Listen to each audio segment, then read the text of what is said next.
Welcome to Somnia Lore, your place for peaceful, sleepy adventures. Subscribe, hit the bell, like, comment, and share. There are some stories that do not rush to meet you. They arrive slowly, like the hush of night air drifting in through a half-open window, or the long exhale of a tide withdrawing quietly from the shore. This story is one of those. A story that leans close not to startle but to soothe. A story that waits patiently until your breathing softens and your thoughts grow just light enough to drift. Before we begin, I want you to know something important. You are not alone in this moment. You are loved in ways you may not always see, and you are cared for more deeply than you might believe. Someone somewhere is holding you in quiet thought right now, and I want you to feel that warmth reaching you. You are safe here. You are heard. You belong. And since we are together in this space, let me ask, where in the world are you right now listening to this? What time is it for you as the night folds in, or as the dawn prepares to open? Take a moment to notice, to ground yourself in the simple fact that time holds you wherever you are, gently. Now let's begin. Long before memory, before clocks ticked and calendars numbered the days, there was a small child born into a hush. Not silence exactly, but something softer. Something like the pause after a lullaby, when the voice quiets but the melody lingers in the air. The child came into the world on such a pause as though time itself had taken a breath and refused to let it go. The people around said the birth was unremarkable, that it happened in the usual way beneath a roof that had seen 100 other evenings before. But those who looked closely noticed something. The air seemed thicker in the room that night. The lamps flickered, not from wind but from something gentler, like the flutter of unseen wings. And the child, wrapped in cloth that smelled faintly of lavender, did not cry. Instead, he opened his eyes and looked about, as if he had been expecting this world all along. From the very beginning, he was not quite like others. Not in a way that troubled anyone, but in a way that lingered, like a tune you hum without meaning to. He listened more than he spoke. Even as an infant, he seemed to lean toward voices, toward the vibrations of kindness hidden inside them. When people passed him from one arm to another, he did not fuss, but he always seemed to fix his gaze not on their faces, but on their hands. As though he could sense the stories that hands carried, the calluses of work, the tremor of age, the warmth of those who loved easily, and the cool distance of those who struggled too. There were nights when his mother woke to find him wide awake, not restless, not crying, but staring quietly at the window as though he were already listening for something far away. Sometimes she would lift him, hold him against her shoulder and hum low, wordless tunes, and though he could not yet speak, he seemed to hum back in his breathing, as if answering her with the only language he had. It was in these earliest days that a kind of mystery began to bloom around him, not one that demanded explanation, but one that invited wonder. He was ordinary enough to those who did not look closely, but for those who lingered, there was always the sense that he carried something of the hush he had been born into, something of that quiet pause where the world feels softer, rounder, easier to rest within. As he grew into his first memories, the strangeness deepened, though never in a way that frightened. He had a habit of stretching in ways that seemed more than physical. His arms and legs would lengthen in sleep, not unusually, but with a kind of slow grace that made it seem as though he were reaching for something beyond the walls. His mother would find him sprawled diagonally across the bed, toes pointed outward, fingers curled toward shadows as though they were offering him secret gifts. And sometimes when he woke, he seemed larger than he had been the night before, not in inches but in presence. Neighbors whispered about it gently, not with malice but with curiosity. They said the boy had a way of filling spaces without sound, that when he entered a room, the air changed just a fraction slower, a fraction softer, as though the world adjusted itself to meet him. He did not rush to speak, but when he did, his words were simple and steady, like smooth stones placed carefully one by one. One afternoon when he was no more than 5, he wandered into the yard where the air was thick with the scent of bread cooling on windowsills. A small bird, its wing bent strangely, was struggling in the grass. Other children stood nearby, torn between fascination and fear, not knowing whether to help or to leave it alone. He walked straight to it, knelt and cupped his hands around the bird. He did not know how to heal. He did not know what should be done, but he knew how to be still, and so he sat there, the tiny creature trembling in his palms, and whispered nothing more than a breath, a gentle warmth of presence. The bird stopped struggling. It did not mend, not yet, but it calmed, as though it recognized something safe in him, and in time it hopped free, dragging its wing but moving forward, slowly, into the shade.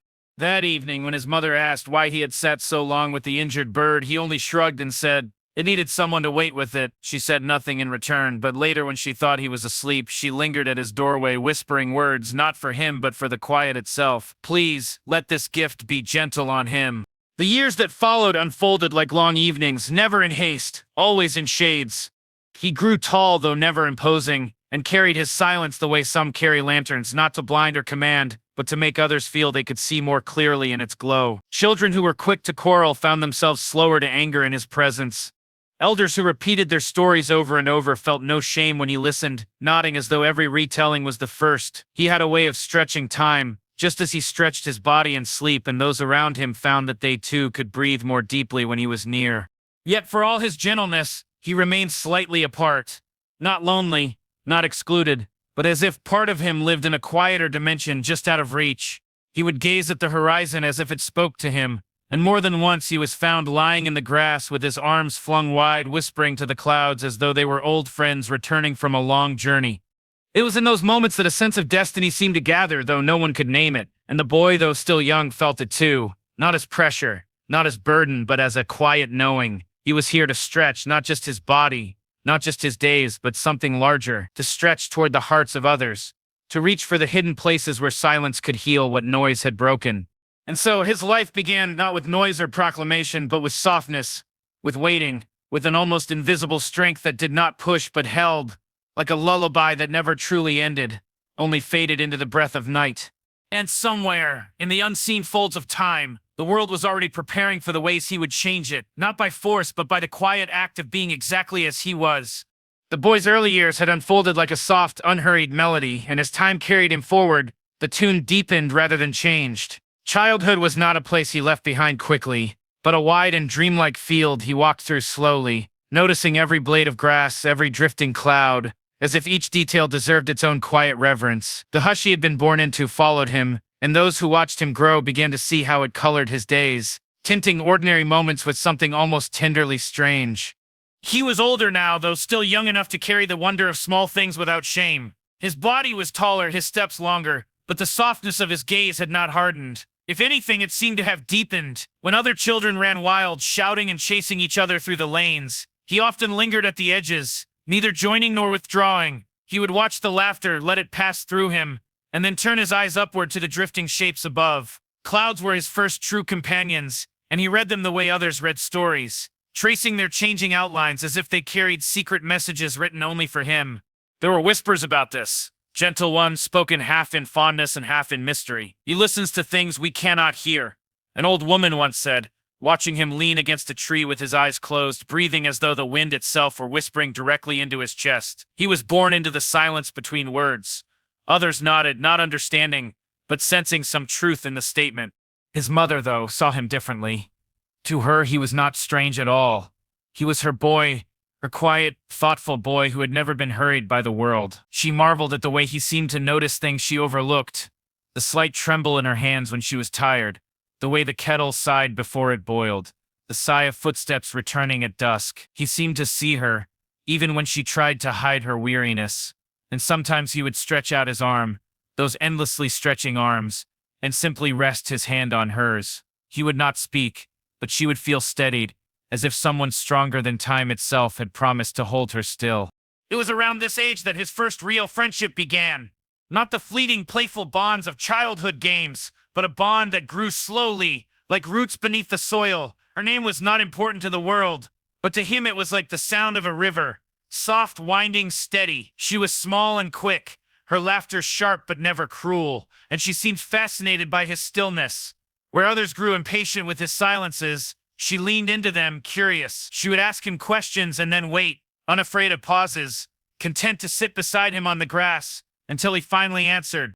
Once she found him lying flat in the meadow, arms outstretched, as though he were measuring the entire sky. She laughed and dropped down beside him, her hair spilling into the grass. "What are you doing?" she asked.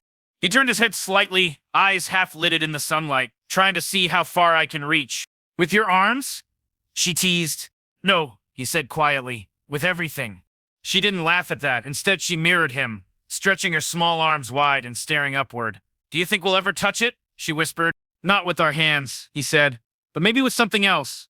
It was the beginning of a bond that would shape him. She was the first to join him in his strangeness without question. The first to make his hush feel less solitary. Together they would spend afternoons wandering to the edges of the fields, sitting among tall grasses while the world moved noisily elsewhere. She would talk about dreams, about fears, about silly things she overheard, and he would listen. His silences never heavy, always spacious, like a room with open windows. She once told him that when she spoke to him, she felt like her words had somewhere to rest, instead of vanishing into air. As seasons changed, their friendship grew into a rhythm. In winter, they shared scarves and laughed through breath-clouded air. In spring, they watched blossoms drift down like confetti, catching petals in their palms. In summer, they lay side by side in the grass, inventing names for clouds. And in autumn, they walked quietly through golden leaves, their footsteps soft as though they didn't want to disturb the earth's long sigh. But even in friendship, he remained a little different. He carried an aura of patience that sometimes unsettled others. His age. He never hurried to answer, never hurried to choose, never seemed to worry about being left behind. Yet when he did act, it was with a certainty that made others pause. Once, when his friend tripped on a stone and tore her knee, he simply knelt, brushed the dirt away, and tore a strip from his own shirt to tie gently around the wound. She tried to laugh it off, but there were tears in her eyes, and his steady gaze held her until she felt calm again. "You always know what to do," she whispered. He shook his head. "I don't. I just stay long enough to find out." His powers, or what people thought of as powers, began to show more clearly in these years, though no one would have named them that. They were not flashes of light, not feats of strength, but quiet extensions of who he was. He had a way of softening tensions, of stretching space between anger and action. When other children fought, his presence slowed them, like a hand gently laid on a swinging pendulum. When adults argued, his silence lingered at the edges, reminding them that gentleness was possible. He never commanded. He never interfered, but somehow his being there seemed to open a door that people could step through into something kinder.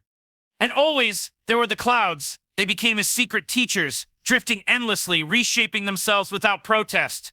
He admired how they could be heavy and dark one moment, and light and glowing the next, yet never ceased to move. Sometimes, when he felt uncertain about himself, he would lie down, stretch his arms wide, and whisper, "Show me how to be like you." The sky never answered in words, but he felt the lesson in his chest. Softness, movement, and the courage to change shape without fear. One evening, as dusk painted the fields in lavender and rose, his friend turned to him and asked, "Why do you always look at the sky?" He thought for a long moment before answering, "'Cause it's bigger than me, and I need to remember that." She smiled at him then, a small, knowing smile. Maybe one day he'll be as big as the sky. He didn't answer, but in his heart something stirred. A quiet recognition that perhaps she was right. Not in size, not in power, but in the way he could stretch endlessly into the spaces where others needed him most. And so childhood carried him forward, slow and sure. He learned not from lessons written in books, but from the patience of the wind, the kindness of stillness, the shape of clouds, and the trust of a friend who stayed. The hush he had been born into did not fade. It grew with him, becoming not a shadow, but a kind of light, softer than flame, steadier than stars. And while no one could yet see it, the world itself seemed to lean toward him, as though waiting for the day when his quiet strength would reach further than anyone imagined. The days of his early friendship unfolded like a stream winding deeper into the forest, gentle yet steady, always moving forward. The bond that had begun so quietly was now becoming something woven into the rhythm of his life, shaping not just his days but the way he carried himself through them. He had learned that silence could be shared, that laughter could bloom, even in pauses, and that hearts could speak to each other without needing many words. It was in these discoveries that his childhood began to shift into something richer, a beginning of the long journey toward who he was meant to become. There were evenings when he and his friend would sit by the edge of the fields, the grass tall around them, the horizon wide and glowing. She would speak of her dreams, of traveling beyond the hills, of touching waters she had only heard about in stories, of climbing mountains to see if the sky truly felt closer up there. He would listen, stretching his arms into the cool air as though testing how much of the world he could already hold. One day she would say, her voice carrying a hopeful weight, "You'll come with me, won't you?" And though he never promised, the quiet certainty in his eyes made her believe he already had. But not every bond was born of play and dreaming. Around this time, a new figure entered his life in a way that would leave an imprint. He was not a child, not a peer, but an elder. A man known in the village for his long silences, his eyes like weathered stone, and his words as few as drops in a dry season. Most avoided him, believing he was too stern, too withdrawn. Yet the boy, with his endless patience and open stillness, was drawn toward him. The man would sit by the well each morning, carving pieces of wood into shapes that seemed to hold memories of things long past, birds in mid-flight, a mother's bent hands, a river curling across a flat stone. Few noticed the care he put into these carvings. But the boy did. One day he lingered beside him, watching the slow rhythm of blade against grain. The man glanced up, expecting him to leave quickly like the others. But the boy stayed. "You're wasting your time," the man muttered, though not unkindly. The boy tilted his head. "I don't think so." "Why not?" "Because time doesn't mind being wasted," the boy replied softly. "It's people who do." The man looked at him then, really looked. And for the first time in many seasons, something like a smile threatened the corners of his mouth. It was the beginning of an unspoken mentorship, one built not on lessons declared but on lessons quietly observed. The boy began to return each morning, sometimes helping to gather wood, sometimes just watching the careful shaping of something small and lasting. He learned that patience was not simply waiting, but a form of attention, a way of honoring what was before you. He learned that hands could speak as much as mouths, that the slow press of fingers into wood could carry stories deeper than words could ever hold. And though the elder seldom spoke of his past, the boy could feel it in the weight of his pauses, the hush of memory in every unfinished sentence. There were times when the boy would bring his friend along, and she too would sit in quiet wonder, trying to mimic the elder's carvings. Her pieces were uneven, rough-edged, but she laughed at her mistakes and filled the silence with her voice. The man, who had long withdrawn from chatter, found himself softening, his gruff demeanor easing beneath the lightness she carried. Between the three of them, an unexpected harmony grew, like a chord played softly on strings that had long been left untouched. Yet as bonds deepened, so too did the boy's awareness of how fragile they could be. One evening, he overheard a conversation between his mother and the elder. They spoke quietly, thinking he was asleep. His mother worried that the world would not always be kind to someone as gentle as he was. She feared his openness would one day meet with sharpness, that his patience would be taken for weakness, his stillness mistaken for absence. The elder did not disagree. Instead, he said something that the boy never forgot. "Strength is not always in the hand that strikes. Sometimes it is in the hand that does not let go." The boy carried those words like a stone in his pocket, heavy at first, then worn smooth by the passing of days. He did not yet know how they would shape him, but he felt them echoing, quietly guiding him toward a future he could not yet see. As the seasons continued their steady turning, his life grew fuller with these threads of connection. His friend remained at his side, her laughter like bells across water. The elder carved in silence, teaching him, not by command, but by example. His mother watched him with a mixture of pride and worry, whispering prayers into the folds of her work. Together, these relationships wove a tapestry of his childhood, rich with tenderness, heavy with unspoken meaning. And through it all, he continued to stretch not just his arms or his body, but something deeper. His patience stretched into the lives of others. His kindness stretched across moments of tension, easing them into calm. His presence stretched into silence, filling it with a sense of safety, rather than emptiness. It was as though he was slowly learning the true nature of his gift, not to change the world by force, but to extend himself gently into it, creating space for others to breathe, to rest, to be. One night, lying under the wide bowl of stars, his friend turned to him and whispered, "Do you ever wonder why you're different?" He thought for a long time before answering. "Sometimes, but maybe I'm not different. Maybe I'm just listening to things most people don't notice." She smiled, her eyes reflecting starlight. "Then promise me something.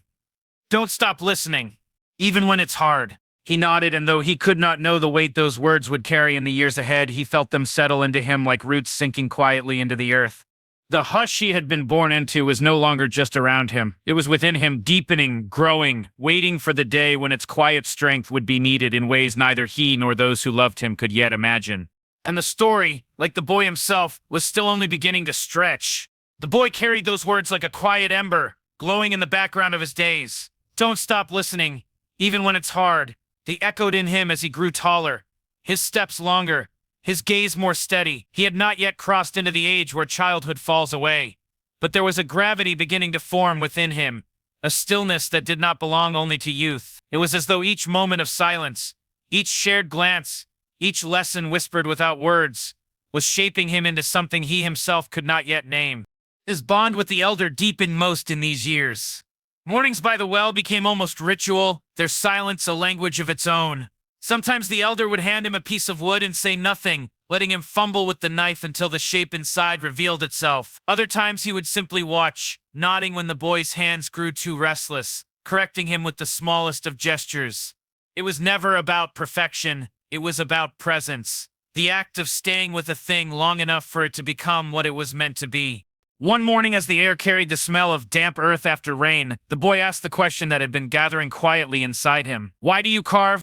The elder looked at the half-finished bird in his hands, its wings still rough, its form incomplete. For a long time, he said nothing. Then, with the faintest shrug, he whispered, "So that memory has somewhere to rest."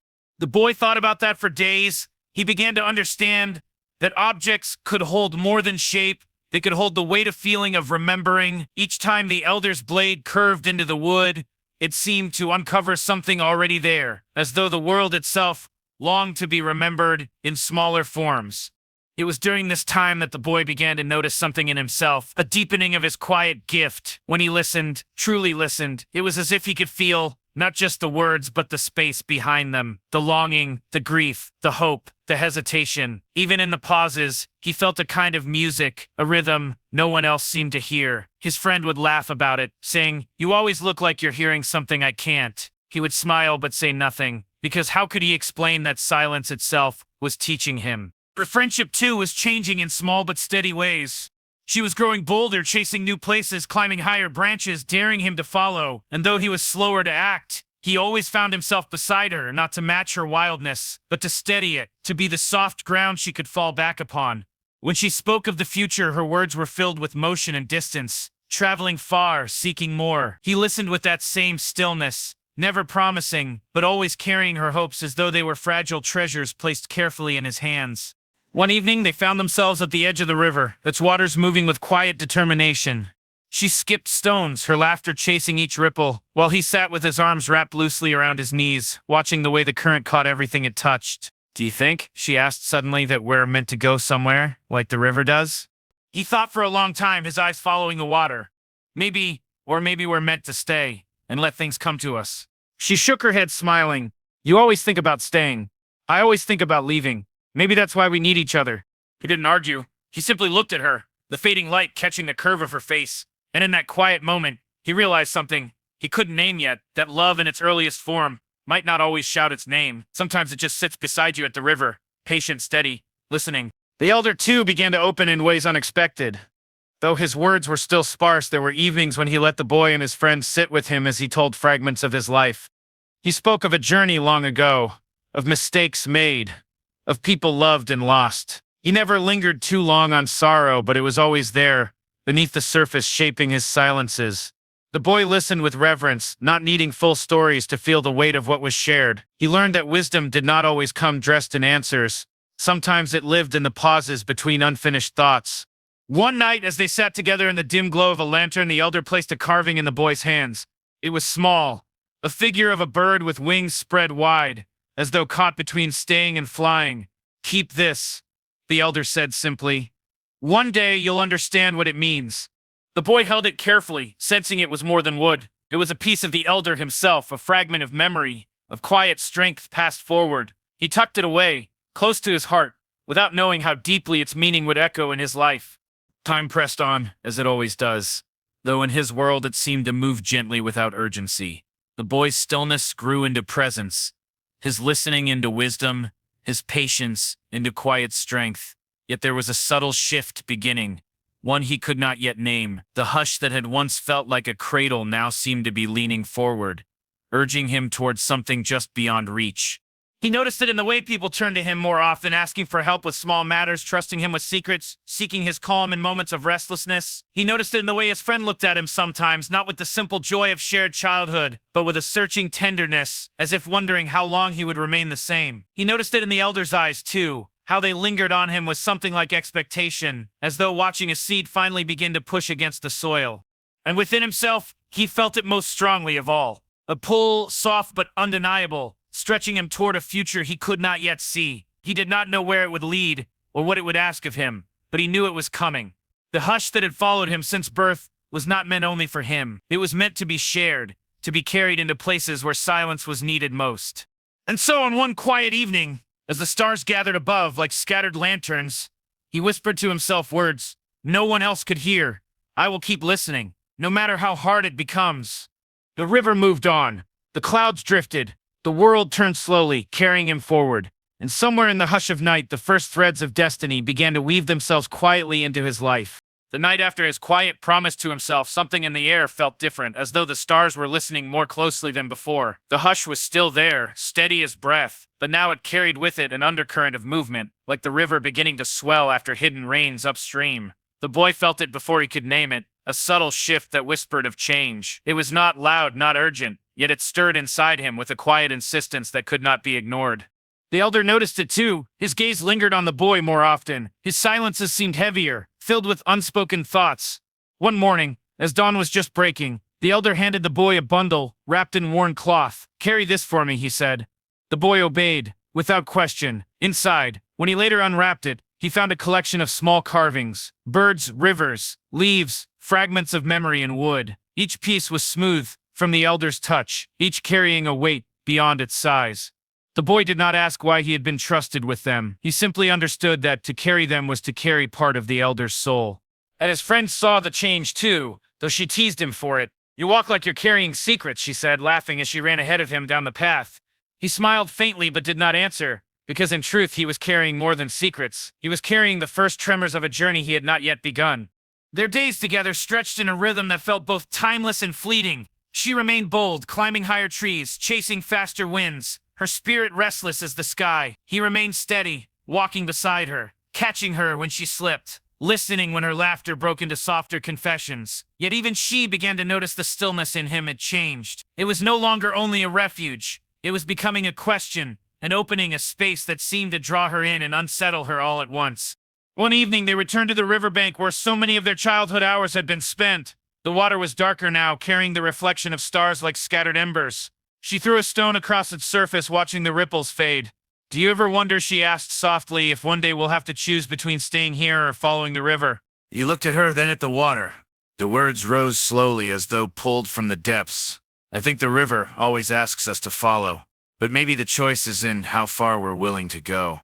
Her eyes lingered on him, searching. Something unspoken passed between them, a recognition that childhood was beginning to slip away, and with it the simplicity of what they had shared. The river was no longer just a place to play. It had become a mirror, reflecting the possibilities of their futures.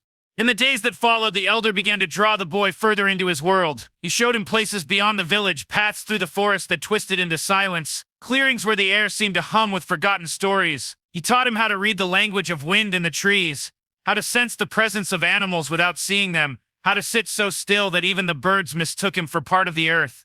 "The world speaks," the elder said one twilight, "but most only hear themselves. You must learn to hear the world." The boy listened as he always had, but now with a new intensity. He realized that listening was not just about silence. It was about opening, about allowing what was beyond him to enter without resistance. Each lesson felt like a step, not toward knowledge, but toward something larger, something waiting just beyond the horizon of his understanding. Yet, with this deepening came unease. At night, he sometimes dreamed of shadows stretching across the village, of voices calling his name from far away, of the river swelling beyond its banks. He woke with the feeling that time was narrowing, that the hush which had guided him since birth was leading him toward a threshold. His friend noticed his restlessness. "You've been quiet," she said one afternoon as they sat beneath a tree. "Quieter than usual." He hesitated, then admitted, "I feel like something is coming. I don't know what, but it feels near." She studied him, her usual brightness dimmed by the seriousness in his voice. "Whatever it is," she whispered, "don't go without me." He looked at her, the weight of her words settling deep inside him. He wanted to promise, but he also knew promises sometimes bound more than they freed. So instead, he simply nodded, letting his silence carry the vow. The elder's health began to wane during this time. His steps grew slower, his breaths heavier, though he never complained. The boy noticed, though, and with each passing day, a quiet dread grew inside him. He knew that even the strongest rivers eventually merged into the sea, and the thought of losing the elder filled him with an ache he could not voice. One evening, as the sun bled into the horizon, the elder called him close. They sat together outside the small house, the air thick with the scent of earth cooling after heat. The elder placed a hand on the boy's shoulder. "You've listened well," he said softly. "Better than most ever will. But listening is only the beginning. There will come a time when silence alone won't be enough. You'll have to act. You'll have to choose." The boy's heart tightened. How will I know when that time comes? The elder's gaze drifted to the sky where the first stars were appearing. You'll know because the hush will no longer feel safe. It will feel like a call, and when it does, you must follow. Those words carved themselves into him more deeply than any blade could shape wood. He carried them in the days that followed, turning them over like stones in his pocket, waiting for the moment when the hush would change from comfort to summons. It was not long before the first signs appeared. A traveler arrived at the village, worn and weary, speaking of unrest beyond the forests, whispers of conflict, of shadows gathering, of voices silenced by fear. The villagers listened with unease, but for the boy, the words struck deeper. As the traveler spoke, the hush stirred within him, not as a cradle but as a drumbeat, steady, insistent. That night he stood by the river once more, the bird carving in his hand. He felt the weight of the elder's teachings, the warmth of his friend's presence, the quiet pull of something greater pressing against the edges of his world. The river moved on, unyielding, carrying stars across its surface, and in its current he felt it clearly for the first time, the hush calling, no longer only to hold him but to lead him forward. He closed his eyes, breathed deeply, and whispered into the night, "I will follow." The words dissolved into the air, but he knew they had been heard, not just by the river, not just by the stars, but by the silence itself, which had been waiting for this moment all along. The night after he whispered his vow to follow, the air around the village seemed changed, as if the trees themselves had leaned closer to listen. He felt it in the way the wind threaded through the leaves, not aimless but purposeful, carrying with it a rhythm that spoke directly to the hush inside him. He could no longer mistake it for comfort alone. It was not a lullaby now, it was an invitation, and in that invitation there was both promise and weight, a reminder that every choice pulled a thread in the fabric of all that surrounded him. The elder's breath had grown weaker, yet his gaze was sharper than ever. Each time the boy sat with him, he sensed a transfer happening, not of objects or words, but of essence, like the way a candle lights another flame without losing its own fire. The elder said little now, but when he did, his words seemed to echo in places deep within the boy that had never before been touched. "The world will test not your strength, but your gentleness," he murmured one dusk, eyes half closed against the setting light, "and it is only those who can bend with compassion, who will endure." The boy carried these words with him into the days, and the days stretched like threads woven tight, carrying him towards something he could not yet name. His friend remained at his side, though she too had noticed a shift in him. She teased less often now. Instead, she walked beside him with quiet steps, as if sensing that laughter might break the delicate balance of what was unfolding. She did not ask again about leaving, though her eyes carried the question each time they lingered on him. It was during these days that the boy discovered something new within himself. One afternoon, while sitting by the river with his bundle of carvings, he found his thoughts drifting toward his friend. He remembered the way she had laughed, the way her hands moved as she threw stones into the water. As he remembered, the river itself seemed to stir differently. Its ripples bent in strange patterns, catching the sunlight in a way that mirrored the rhythm of her laughter. He blinked, unsure if his mind was playing tricks, but the feeling deepened. He realized that when he held someone in his heart, the world around him echoed that presence. It was not magic in the way stories often told, but something gentler, subtler, like a reflection of feeling upon the fabric of nature itself. He tried it again, quietly, almost fearfully, thinking of the elder's voice. He focused on the sound of the wind. To his astonishment, the rustling leaves carried the cadence of those familiar teachings, soft reminders woven into the branches. He sat very still, his breath shallow with wonder. It was then he understood. His gift, his quirk, was not in silence alone, but in attunement. His presence could draw forth echoes of those he loved, weaving them into the natural world. The realization did not fill him with pride, but with humility. It was too tender to boast of, too delicate to explain. Instead, he simply lived with it, testing it in small, quiet ways, letting the river, the trees, the wind, and the stars become companions that carried the voices of those he cherished. One evening, he shared part of this discovery with his friend, though carefully. They were sitting near the edge of the forest, fireflies blinking like scattered thoughts around them. Sometimes, he said softly, "I feel as though the world remembers people when I hold them close in my heart, as if the river knows you, or the wind knows him." She tilted her head, watching him with curious eyes. "Maybe it's not the world remembering," she whispered. "Maybe it's you teaching the world how to feel." Her words struck something deep within him, and he carried them like another carving, polished smooth by touch. But not all echoes were comforting. As days passed, the traveler's stories lingered in the village, Whispers of unrest grew louder, not in panic but in the steady awareness that the world beyond their borders was shifting. Strangers began passing through more often, faces drawn with weariness, voices tight with uncertainty. The boy listened quietly, and each tale pressed against him like ripples against stone. The hush inside him vibrated, sensing that these were not random arrivals but signs of a widening tide. The elder seemed to know this too. His eyes, though dim, carried an intensity that had not faded. One night he called both the boy and his friend to his side. They sat together in the dim glow of the hearth, the silence heavy but not empty. After a long pause, the elder spoke. The world beyond this place is restless. You've both felt it. And soon, what has been beyond will arrive here.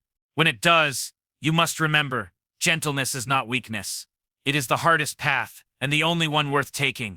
His friend straightened, her usual boldness flickering uncertainly in her eyes. The boy reached for her hand under the cover of shadows, and she let her fingers rest in his without protest. For the first time he sensed her fear, not of the world, but of losing the fragile bond they had built within it. The hush inside him swelled, no longer subtle, no longer distant.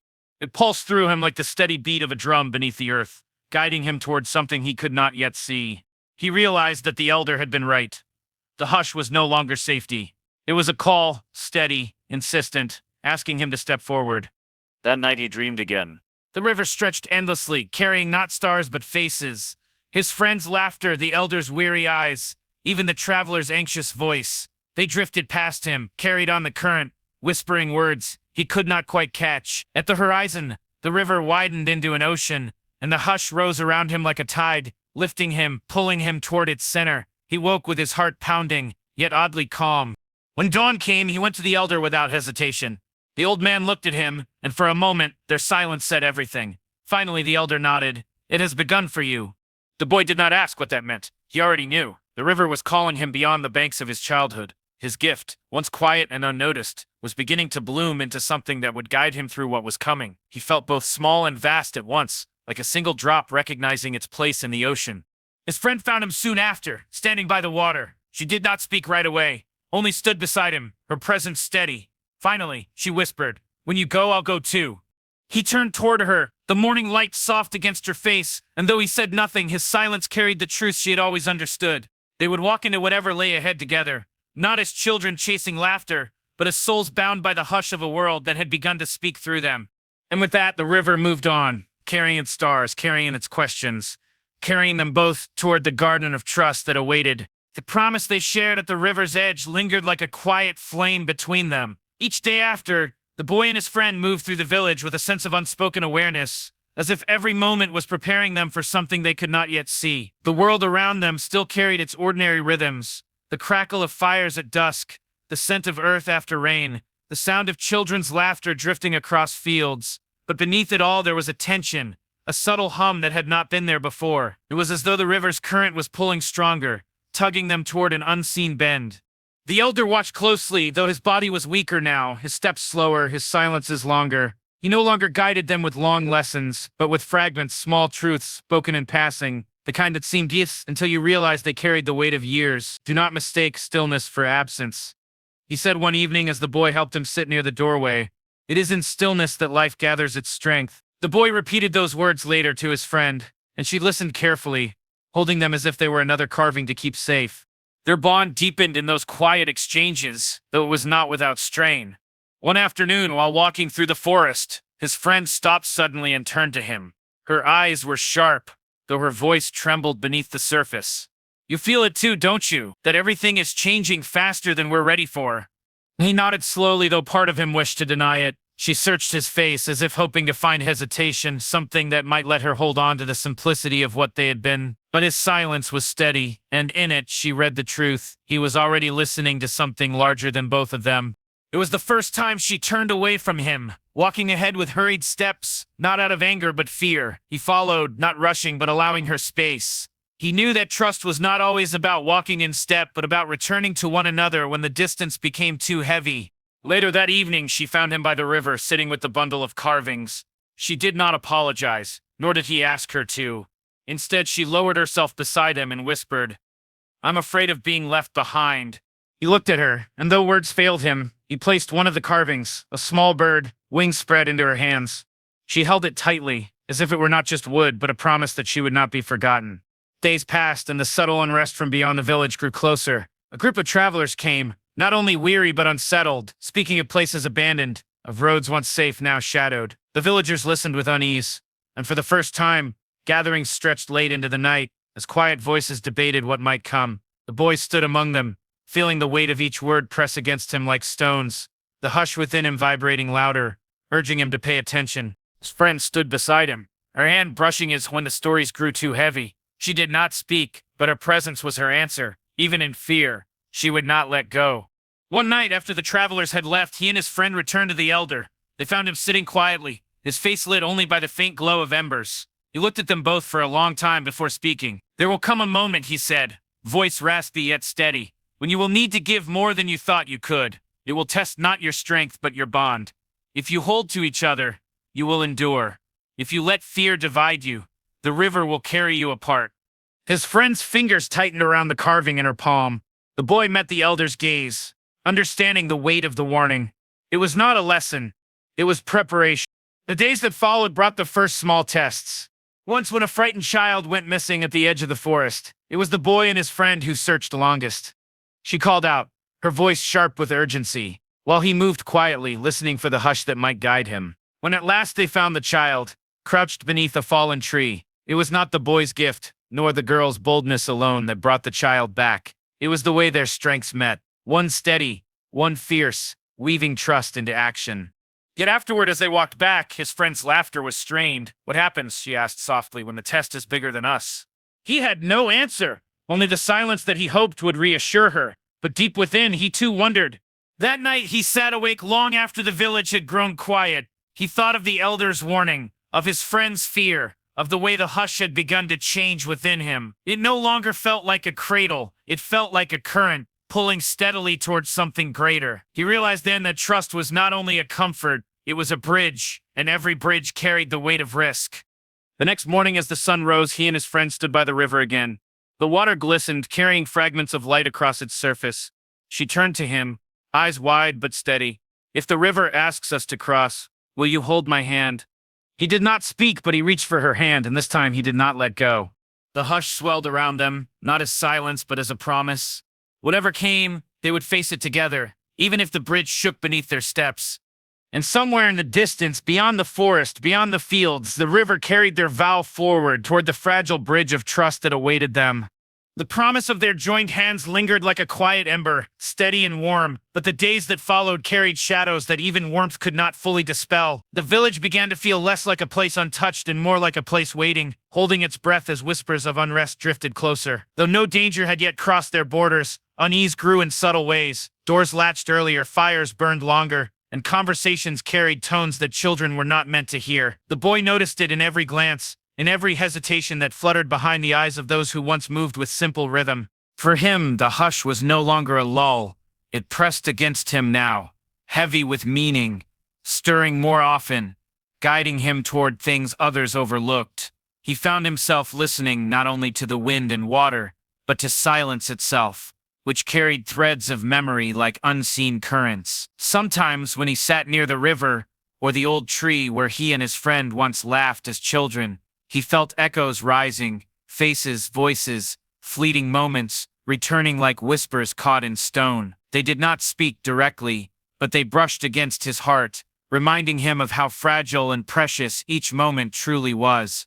One night, as the moon spread silver light across the fields, he dreamt again. In the dream, he walked the same path he always had, but the fields were empty, the river swollen. His friend's laughter echoed faintly, but he could not see her. Instead, he found carvings scattered across the ground, broken, weathered, incomplete. As he gathered them in his arms, the river rose higher, tugging them from him one by one, until he stood with empty hands. He woke breathless, the ache of loss heavy on his chest. When he told the elder the next morning, the old man studied him with eyes that seemed to see further than sight. "Memory is a weight," the elder said softly, "and you must learn to carry it without letting it drown you. What is lost is not gone. It lives in the hush, in the spaces between, waiting to be remembered." The boy held on to those words, though they did not erase the ache. He began to realize that memory itself was becoming part of his gift, as if the world trusted him to keep safe the fragments others let slip away. At times it felt like a blessing. At other times, it pressed upon him like a burden too large for his young shoulders. His friend noticed the change of course. She always did. One evening, as they sat near the forest edge, she spoke with unusual quiet. "You've been carrying something," she said, "but you never tell me what it is." He looked at her, the fireflies glinting in her hair, and wondered if she could ever truly understand the weight of voices that clung to him. Yet when he met her gaze, he saw not demand, but patience. And so he answered in the only way he could. "I hear things others don't. Not voices exactly. More like the way the world remembers people. It's as if their presence stays, even when they're gone." She was silent for a long time, then whispered, "Then promise me something. If ever I'm gone, don't let the world forget me." Her words sank deep, heavier than she realized. He nodded, his chest tightening with the knowledge that memory was both a gift and a wound. The test of that promise came sooner than either expected. A storm rose one night without warning, sweeping across the village with a violence that stripped branches from trees and tore roofs from homes. In the chaos, fear spread swiftly, and voices rose in panic. The boy and his friend rushed into the storm to help those who could not help themselves. He carried children through floodwater, guided elders into shelter, while she braved the wind to gather those lost in the fields. At one moment he lost sight of her, and the hush inside him surged with sharp urgency, louder than it had ever been. He followed it, stumbling through mud and rain until he found her, struggling to pull a frightened child from a rising stream. Without hesitation he waded in beside her, the current pulling hard, threatening to sweep them all away. Together, with a strength neither could have managed alone, they brought the child to safety.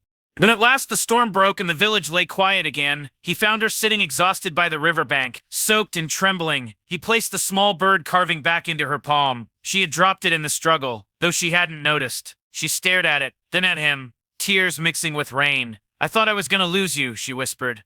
His silence held the truth she needed. They had nearly lost one another, but they hadn't. And in that closeness, trust was forged anew, stronger than before. Yet the storm left more than broken branches and scattered thatch. It left memories etched in fear, moments that would not easily fade. The boy carried them as he carried all else quietly, without complaint.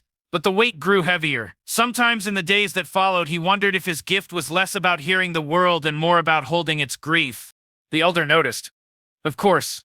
One evening when the boy sat alone staring at the river, the old man approached slowly, leaning heavily on his staff. "You cannot hold everything," he said, voice faint but firm. "Even the river lets go, carrying its waters to the sea. To carry memory is noble, but to release it is just as sacred." The boy listened, but release felt impossible. How could he let go of echoes that had been entrusted to him? Still, he understood the wisdom buried in the elder's words, even if he was not yet ready to live them. The hush, too, seemed to speak in riddles. At times it comforted him, filling him with warmth when his heart grew heavy. At other times it pressed harder, urging him forward, asking him to surrender what he clung to. He began to sense that memory and release were not opposites, but partners, woven into the same quiet song. As the season turned, the village slowly repaired itself. Though scars remained, life returned, but not as it had been, and the boy, walking its paths with his friend at his side, felt older, not in years, but in spirit. The hush within him was no longer a mystery. It was a guide, sometimes tender, sometimes stern, but always present, shaping him into someone who could endure not only his own story, but the stories of others. One night, beneath a sky washed clean by the storm, he and his friend lay side by side in the grass. She held the carving tightly against her chest, as if afraid it might vanish again. "Do you think," she whispered, "that we'll ever stop being afraid?" He turned his gaze to the stars, listening to the hush that trembled gently within him. "No," he said at last, "but maybe that's not what matters. Maybe what matters is holding on, even when we are afraid." She turned to him then, her face soft with something he could not name, and for the first time she leaned into his silence, not just as comfort, but as trust. The river flowed steady nearby, carrying the echoes of memory, the weight of loss, the promise of release. And as the hush deepened, the boy felt himself standing at the edge of something vast, not an ending, but a widening, an ocean of remembrance and letting go, waiting just beyond the fragile shoreline of his heart. The hush that had once been a gentle presence now began to thrum with a deeper urgency, as though it sensed that the boy's path was no longer bound to childhood, but was unfolding towards something heavier, something that would demand more of him than he had ever imagined. The days following the storm carried with them an uneasy calm, a surface stillness that seemed fragile, ready to break at the faintest disturbance. The villagers worked tirelessly to mend roofs, replant fields, and gather what had been scattered, but in every motion lingered the weight of fear. The storm had not only shaken wood and stone, it had unsettled hearts, leaving behind a silence too brittle to trust. The boy noticed how quickly eyes darted toward the horizon now, how even laughter held a tremor beneath its surface. His friend clung more often to the small bird carving, as though it was more than just wood. It was a lifeline, proof that not everything could be torn away. He watched her from a distance sometimes, the way her hands wrapped around it when she thought no one saw, and the hush within him stirred in recognition, as if it too understood the fragile tether of hope she was holding. Yet the hush did not only echo comfort, it carried warnings. At night, when the boy lay awake staring at the ceiling beams of his small home, he felt its tremors ripple through him, soft at first, like whispers brushing across the edges of sleep, then sharper, pulling him from rest with a weight he could not ignore. The voices of memory that once rose gently now grew insistent, weaving together into patterns he did not yet understand. Fragments of faces, fleeting sounds of cries and laughter, the faint echo of the river surging higher, each piece pressed into him as though urging him to prepare. He turned often to the elder, seeking clarity. The old man, though weary with age, still carried a presence that seemed to bend the quiet around him. One evening, when the boy approached with restless eyes, the elder listened carefully before speaking. "The hush does not trouble you without reason," he said, his voice low, measured. "It is not warning you of storms alone. There are tides of change that move deeper than the sky or river, and you stand at the edge of them. To carry memory is only the beginning. There will come a time when you must give something greater, something that cannot be reclaimed." The words sank into the boy's chest like stones. He wanted to ask what sacrifice the elder spoke of, but the weight in the old man's gaze told him that the answer was not yet his to know. Still the thought lingered, shaping his every step with a quiet dread. His friend noticed his growing silence, though she did not press him. Instead, she tried to pull him back toward moments of light, inviting him to the riverbank, weaving stories about the future, laughing too loudly that he might forget the heaviness creeping into his eyes. Yet, even in those moments, he felt the hush pressing at the edges of their joy, reminding him that time was moving, that nothing remained untouched forever. One night, under a sky scattered with stars, she asked him softly, "Do you think the world can ever go back to the way it was? Before the storm? Before the fear?" He hesitated, listening to the hush. It carried no answer, only the steady rhythm of memory. At last he said, "I don't think the world ever goes back. It only goes forward. But maybe it carries pieces of what was, so that nothing is truly lost." She nodded slowly, though. He saw the shadow in her eyes. "Then promise me," she whispered, "that when everything changes again, you won't let me slip into silence. Hold me in your memory, no matter what comes." The promise cut deeper this time, sharper than before. He felt it bind him, not just as a vow to her, but as something the hush itself demanded. And though he agreed, though he spoke the words with steady conviction, a part of him trembled, knowing that promises could be as heavy as stones in a rising river. The days pressed on, and with them came a new kind of unease. Rumors of unrest beyond the village, of strangers moving through distant fields, of voices raised in conflict where once there had been only trade and song. The villagers spoke of it in hushed tones, never directly, but the boy could feel it. The hush within him pulsed differently now, not only with memory but with a warning that spread like cold through his veins. He began to sense that what loomed ahead was not a storm of wind or rain, but something deeper, more dangerous, something that would test not only the strength of walls but the strength of hearts. He and his friend walked one evening along the old forest path, their steps slow, the silence between them thick. She stopped suddenly, turning to face him, her eyes searching. "Whatever it is you hear, whatever it is the world is telling you, you don't have to carry it alone. You have me, always." The simplicity of her words struck him harder than the elder's riddles. He wanted to believe that sharing the weight could make it lighter, that the hush could be softened by the warmth of her presence. And for a moment, as she slipped her hand into his, the silence did ease, the pressure loosening just enough for him to breathe. But deep within, he knew the path unfolding before him was not one they could walk side by side forever. That night, the dream returned, sharper than before. He stood again at the river, the carvings scattered, the water rising. But this time, when he gathered them, his friend stood on the far bank, reaching for him. He tried to cross, but the current pulled stronger, dragging him down. As he slipped beneath the surface, he heard her voice call his name, not in fear, but in trust. As if she believed even in drowning, he would keep his promise. He woke gasping, heart hammering, the hush roaring in his ears like a tide. When dawn broke, He did not speak of the dream. Instead, he rose and walked to the river alone, standing at its edge as the morning mist curled around him. He watched the water flow, carrying leaves and branches toward the unseen sea, and he wondered if this was what the elder meant, if the sacrifice ahead would be like this, a letting go not of memory but of self. His friend found him there, silent, unmoving. She said nothing at first, only stood beside him, her hand brushing his lightly. When at last she spoke, her voice was steady, but soft. "Whatever you're afraid of, I'll face it with you. Don't forget that."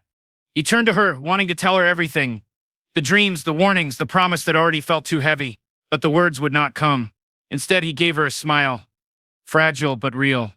Together they watched the river move, carrying its secrets away. Yet even as the sun rose higher, even as the village stirred awake, the boy knew that the hush would not let him rest for long. Something was coming, inevitable as the turning of seasons. And when it arrived, he would have to decide what it meant to truly hold on, and what it meant to let go. The river's murmur blended with the hush within him, a single song that promised both loss and endurance, both sacrifice and memory.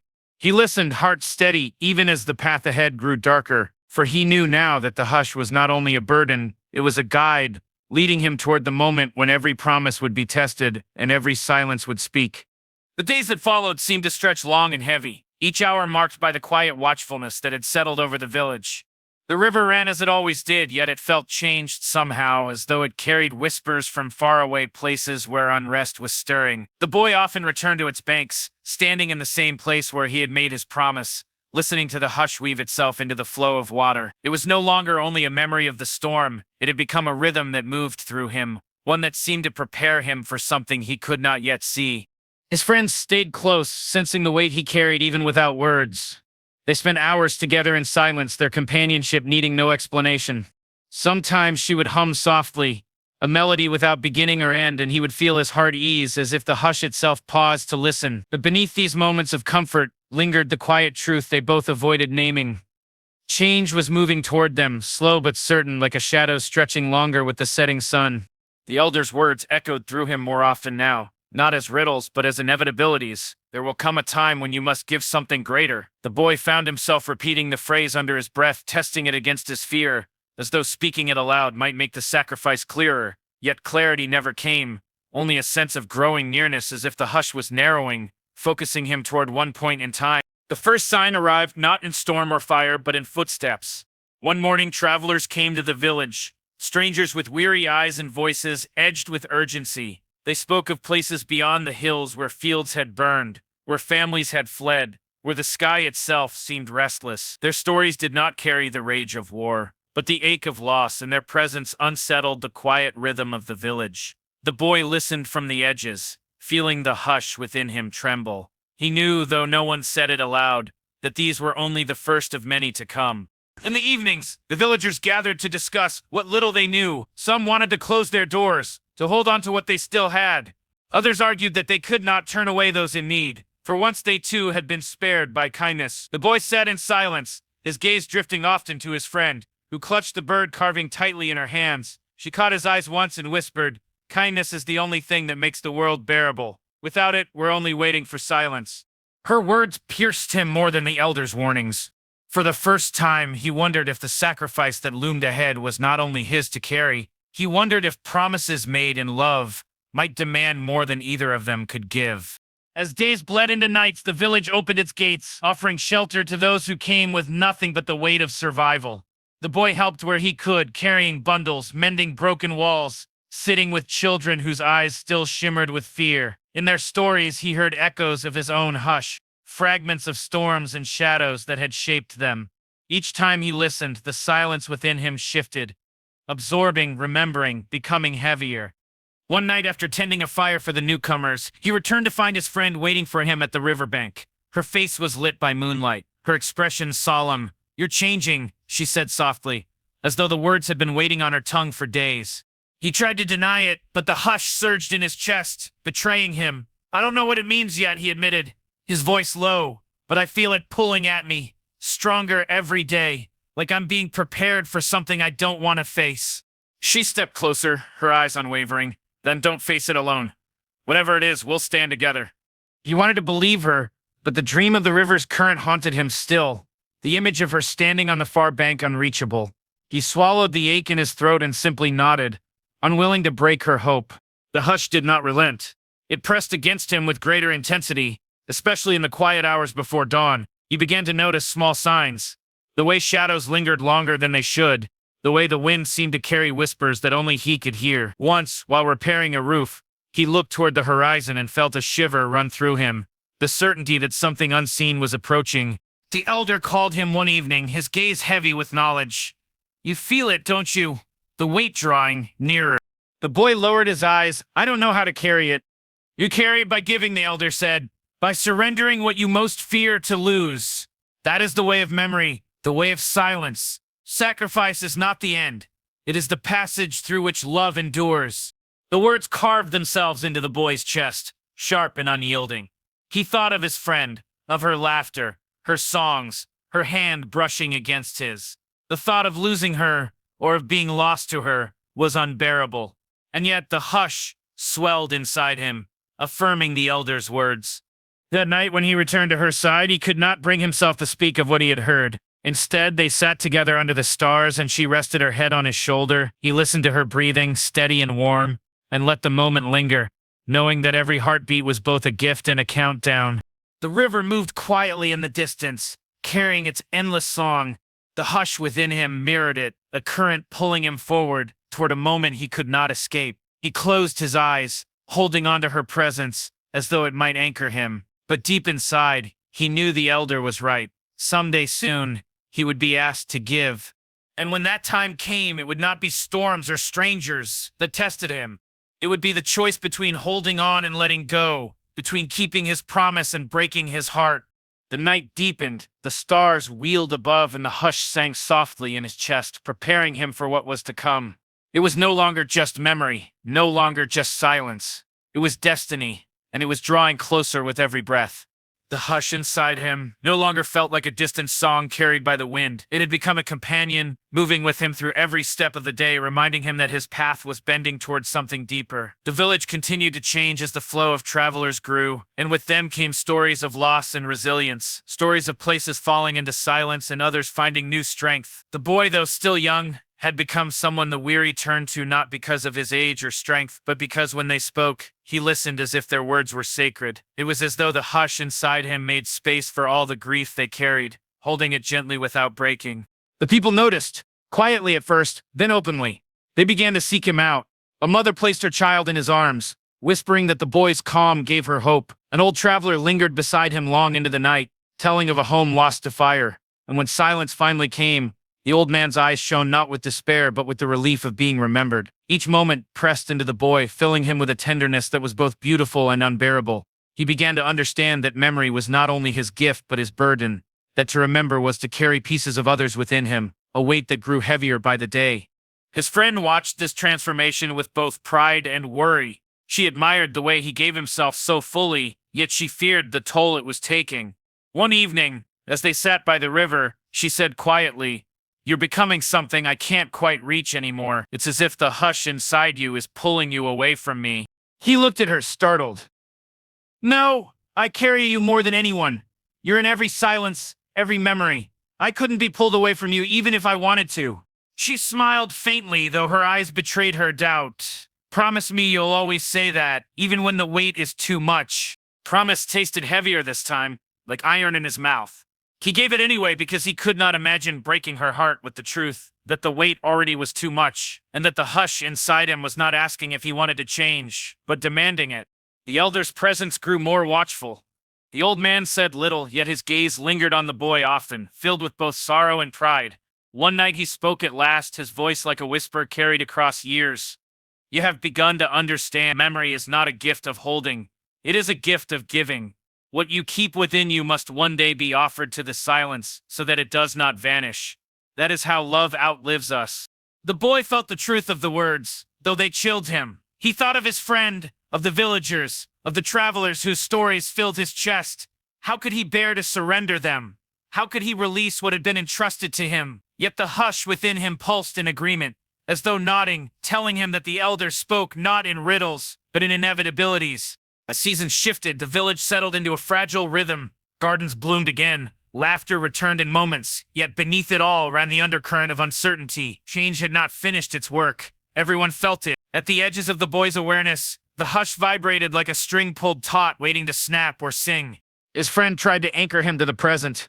She led him on walks through the forest, pointing out new blossoms, reminding him of simple joys. She pressed the bird carving into his hand one afternoon, saying, "Keep it for now. Maybe it will remind you that you're more than what the silence asks of you." He accepted it, his fingers brushing the familiar grooves, and for a brief moment he felt like the child he once was, curious, innocent, unburdened. But even as he smiled at her gift, the hush whispered, low and steady, that nothing remained unchanged. The dream returned more vividly than ever. He was by the river again, carvings in his hands, but now the current was vast, wide as an ocean. On the far bank, his friend still stood, reaching for him. This time, when he tried to step forward, the carvings in his hands grew heavier, pulling him down. He cried out to her, but she did not move. She only watched, her eyes filled with trust. The last thing he heard before the water swallowed him was her voice, calm and steady, saying, "Remember me."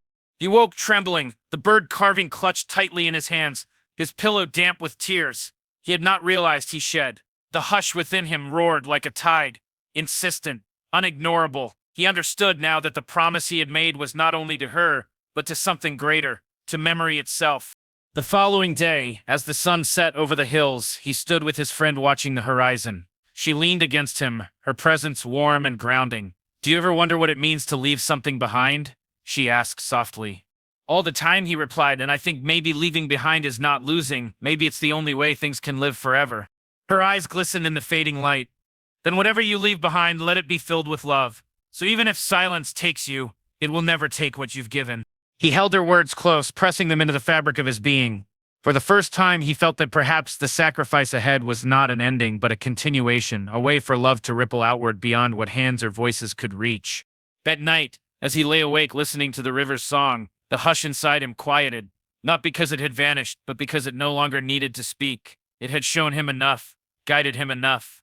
The path was set, and he was walking it. The boy knew that when the time came, he would be ready, not without fear, not without grief, but with the certainty that memory, once given, could never truly be lost. And so he drifted into sleep, the bird carving still in his hand, the hush within him steady and calm.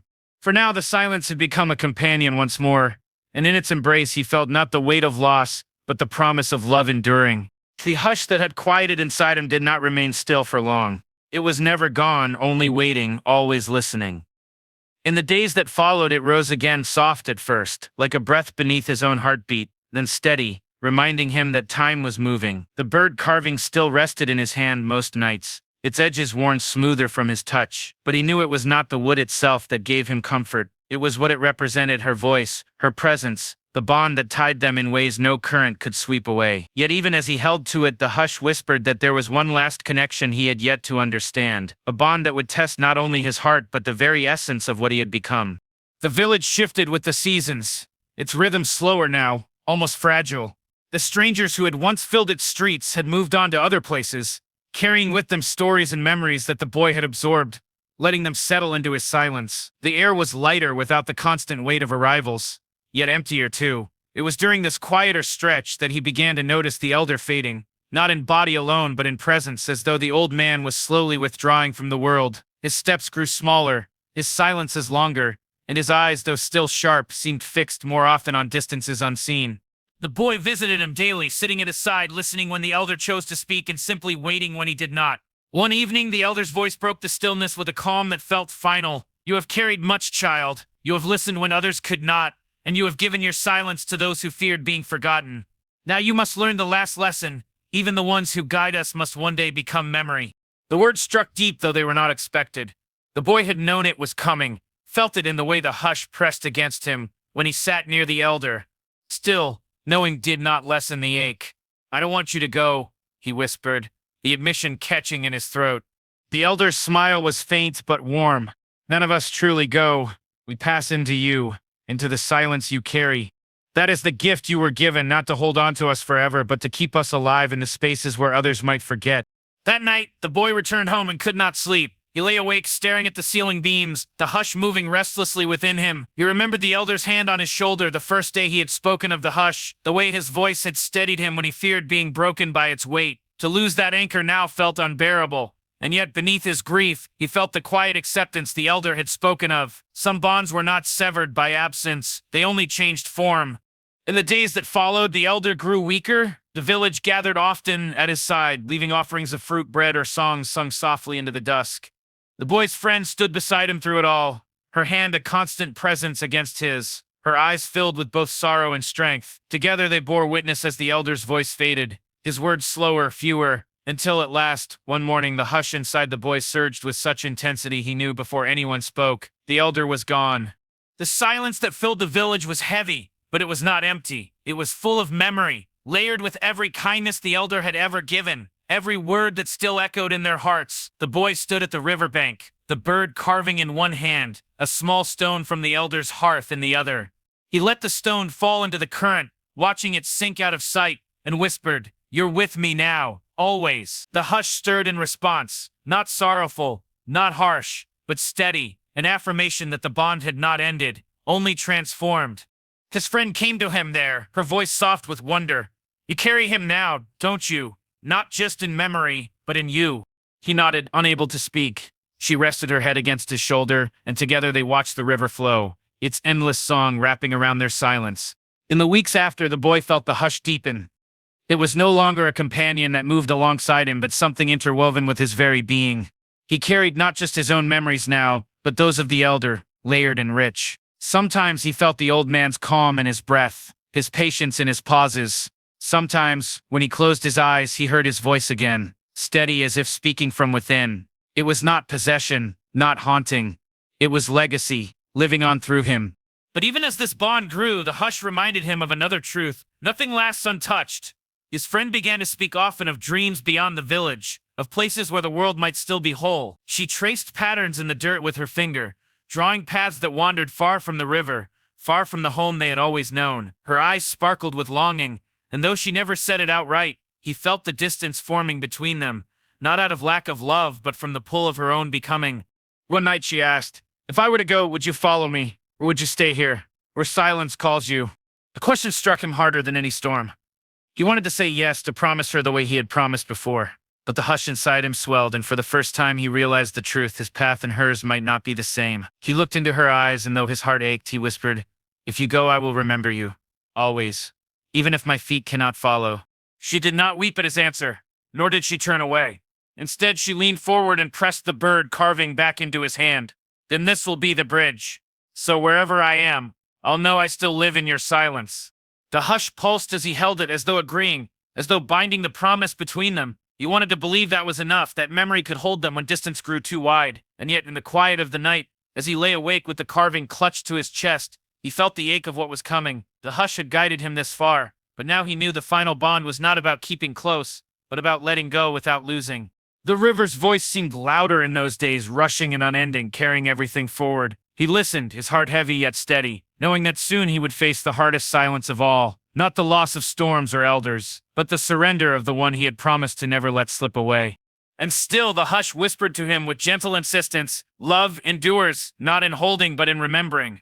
The hush did not loosen its hold after the elder's passing. Instead, it grew heavier, shaping itself into something more deliberate, more insistent. It was no longer only a companion. It had become a weight of remembrance, pressing gently against his heart each time he breathed, reminding him of what he carried. Yet with this weight also came a strange calm, a steadiness he had never known before. The elder's voice lived within him, folded into the silence. And now, as the days turned slower and his friend's eyes wandered farther toward the horizon, he began to understand that silence was preparing him for something he could not escape. The village felt smaller without the elder. The boy noticed how often the people turned to him now, not with reverence, but with quiet expectation, as though the silence he bore gave them reassurance in the absence of the old man's wisdom. They came to him in the evenings with their stories, with their fears, with the simple weight of needing to be heard. He never answered them with words. He only listened, as he always had, but this time his silence seemed enough. It steadied them, just as it had once steadied him. And with each story entrusted to him, the hush deepened, layering itself with the voices of many, becoming not just his own burden but theirs too. Yet, Even as he grew into this role, he could feel his friend slipping further into her longing. She spoke often now of the sea beyond the rivers, of lands that might still be untouched by loss, of skies that had not yet darkened with storms. Her voice carried hope, and her hope carried her farther away. He listened to her the way he listened to the villagers, but inside the hush shifted uneasily, sensing the bond they had built was stretching thin.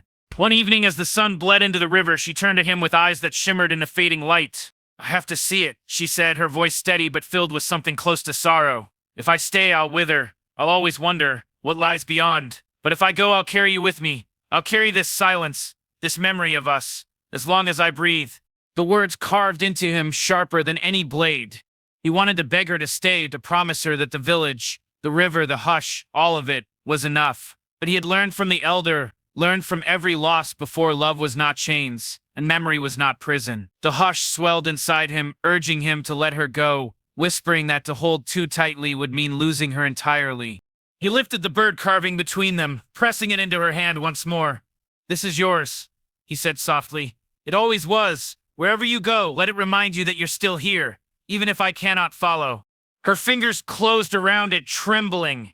For a moment she leaned against him, their silence mingling, their breaths in rhythm. Then she whispered, "Promise me one thing. Promise that if you ever hear my voice again, in dream or in silence, you won't turn away. Promise you'll let me live there, even if I am far." He promised, and though the words were few, the hush inside him bound them with certainty. The day she left came quietly without fanfare. The villagers offered her blessings, small gifts for her journey, and she stood tall, her eyes alight with both sorrow and determination. The boy did not follow her steps to the edge of the village. He stood instead at the river, listening to its endless current, feeling her departure like a thread pulled slowly from the fabric of his chest. The hush did not break, but it ached, throbbing with a hollow that no voice could fill. Nights grew longer after that. He wandered the village, listening as always, carrying the weight of stories, but in the stillness of his own moments he felt her absence most sharply. Sometimes he imagined he could hear her laugh carried faintly on the wind, or her footsteps in the leaves behind him, but when he turned, there was only silence. Still, he did not despair. The hush whispered its reminder. She was not gone, only carried differently now, woven into memory and silence alike. Seasons shifted, the river swelled and shrank, storms came and passed, and the boy grew older, his shoulders broader, his face marked with the quiet strength of someone who had lived many lives within his own. The villagers still sought him, and he still listened, though now his silence carried a new gravity. Children sometimes stared at him as if he were a story himself, a keeper of something vast and unseen. He did not tell them they were right. But there were nights when even he struggled beneath the hush. Nights when the silence grew too thick, when memory pressed so heavily that he felt himself drowning in all he carried. On those nights he walked to the river's edge and sat for hours, staring into the dark water, whispering the names of those he had lost, his family, the elder, his friend, and each time he did, the hush shifted, loosening its grip, reminding him that memory was not meant to suffocate but to sustain. Then came the dream. It was not like the dreams he had known before, vague and fleeting. This one was sharp, clear, luminous. He was standing in a field of endless grass, the wind sweeping in waves, and there she was, his friend standing with the bird carving held close to her chest. She smiled, the same smile she had given him on the day she left, and though her lips did not move, her voice rang through him as clear as the river's song. "I am here," she said. "I will always be here." He woke with tears streaming down his face, the hush vibrating in his chest, alive, humming with the certainty that the promise they had made still held. She was far but not gone. Distance could not erase what was carried within. After that night, he no longer feared the weight of silence. He embraced it fully, knowing it was not just burden, but bond, not just memory, but life continuing in new forms. When villagers came with their sorrows, he listened with deeper patience. When children asked him why he stayed so quiet, he smiled and let them rest in the stillness, teaching them what the elder had once taught him, that silence is not emptiness, but a vessel, holding everything that matters. And so the hush became not something he endured, but something he shared. It spread quietly through the village, shaping their nights, softening their grief, reminding them all that nothing truly left if it was remembered. The boy, no longer a boy, yet still carrying that name in their hearts, had become what the elder once was, a keeper of silence, a vessel for memory, a bridge between loss and life. But even as he settled into this role, he knew his story was not finished. The hush still stirred with restlessness, whispering of paths yet untaken, of voices yet unheard, And somewhere, far beyond the rivers, beyond the seas his friend had sought, her memory pulsed in rhythm with his, waiting, promising that their silence would one day find each other again. The river sang on, endless and unbroken, carrying forward all that had been, all that was, and all that would be, and he stood beside it, steady now, the hush within him no longer a shadow but a light, guiding him toward whatever silence awaited next. The river had become his companion, a mirror for his silence, a place where the hush could stretch itself wider than his chest. Yet as he stood there night after night listening to its eternal rhythm, he began to sense something shifting inside it. The waters no longer spoke only of memory. They carried hints of something else, an urging, a gentle pull beyond the edges of the village, as though the hush inside him and the song of the river were conspiring together, pointing him toward a truth he had not yet touched. He did not resist this pull. Resistance had left him long ago, carried away with the losses that had softened his spirit into stillness. Instead, he let the current of intuition guide him. The same way he once followed the elder's pauses, or his friend's laughter, the hush within stirred like a lantern being lifted, illuminating thoughts he had long left unspoken. Perhaps silence was not only a vessel for memory, but also a path toward something greater, something that reached beyond the river, beyond the village, beyond even the boundaries of his own life. One evening, as the twilight folded itself into night, he walked farther downstream than ever before. The villagers, seeing him leave, did not stop him. They had learned that his silences carried purpose, and they trusted that wherever his feet moved, he carried their stories with him. He walked until the river bent wide and opened into a small, hidden meadow. The grass shimmered faintly in the moonlight, and the air seemed charged with a presence he could not name. It was here that the hush grew louder, not in sound, but in weight, as though it had been waiting all along for him to arrive. He sank to the ground and closed his eyes, letting the hush fill every corner of his being. In that vast silence, he began to hear echoes, not only of his family, the elder and his friend, but of countless others whose lives had touched his in ways small and immeasurable. Their breaths, their pauses, their unspoken longings. He felt them all braided into the hush. It was no longer only his silence, it was the world's silence, a great woven fabric that stretched across time and memory, carrying every whisper ever unspoken, every love ever unacknowledged, every grief ever left unfinished. For a moment he trembled, overwhelmed by the immensity of it, but then he realized it was not here to crush him. It was here to show him his place in it, the thread he had always been, the thread he would always remain. He breathed deeply, and with each breath the hush shifted, transforming from burden into song, not loud, not with words, but with a resonance that vibrated through his bones. When he opened his eyes, the meadow seemed alive with stars, though the sky was cloudy. He realized it was not the heavens above but the earth below that glowed, as though the hush had unveiled the hidden light within all things. He reached his hand toward the grass, and for a fleeting instant it felt as though the silence itself touched him back, cool and tender, affirming his place within its vastness. From that night onward, he carried the hush differently, no longer as something to endure nor even to guard, but as something to share. When he returned to the village, the people noticed a change in him, not in words, for he spoke no more than before, but in presence. His silence had grown expansive, luminous, like a sky that could hold storms without breaking. Children sat beside him in wonder, resting their small hearts in the calm he radiated. Elders leaned on his quiet as though it were a staff. Even in moments of discord, when voices clashed and tempers flared, his stillness softened the air, reminding them all that beneath the noise they belonged to the same silence. Yet even in this peace there lingered the memory of his friend.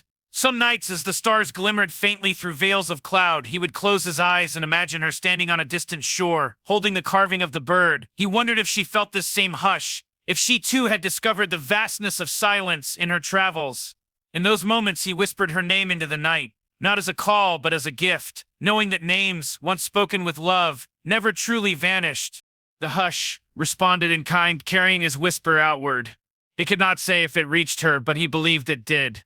Belief was enough. Time deepened, the seasons folded one into another, and he grew older. Lines etched themselves along his face. His steps slowed, but his silence grew only more radiant. The villagers began to call him the listener. Though he never sought a name, they said his silence healed them, that his quiet gaze reminded them of things they had forgotten, but needed to remember. He did not argue with them, for he knew they were not speaking of him alone. They were speaking of the hush, the great, invisible inheritance that lived through him. But the hush, steady as it was, began to stir again with restlessness. Not with urgency, not with burden, but with invitation.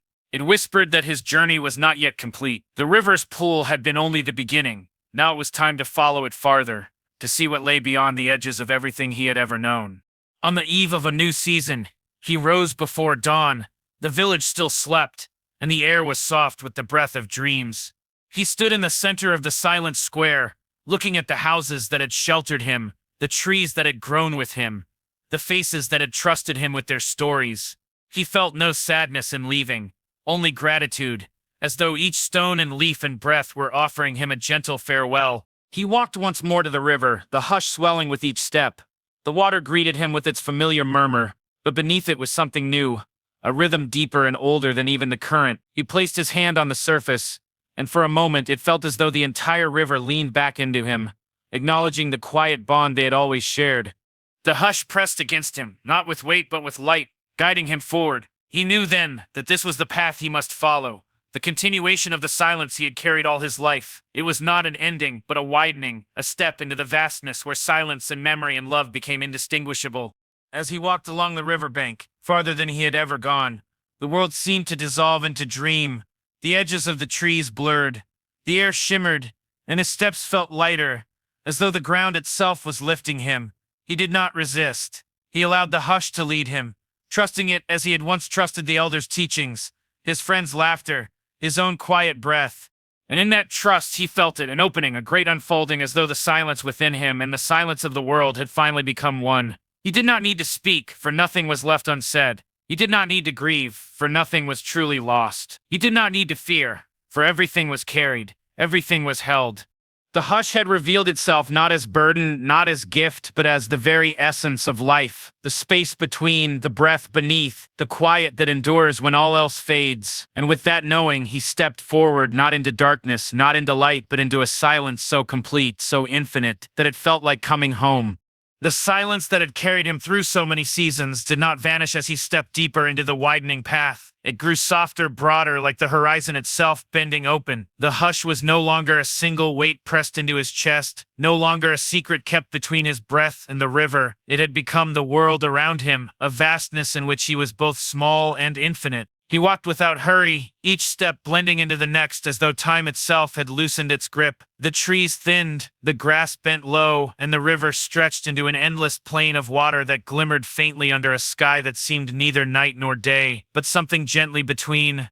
In this dreamlike stillness, he felt every memory rise with him.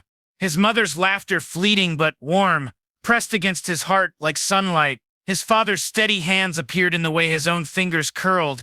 Even now, the elder's voice returned, not as guidance but as an echo of trust, a reminder that silence had always been more than emptiness.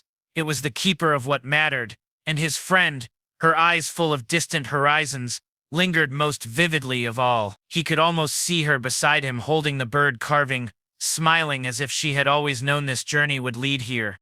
He did not chase these visions. He let them arrive, settle, and dissolve back into the hush, like leaves drifting across water. They were not ghosts. They were not shadows. They were pieces of him, woven into the silence that held him now. He realized then that he had never walked alone. Every step, every breath, had been carried by those he loved, by those he had lost, by those who trusted him with their stories. The hush was not his burden.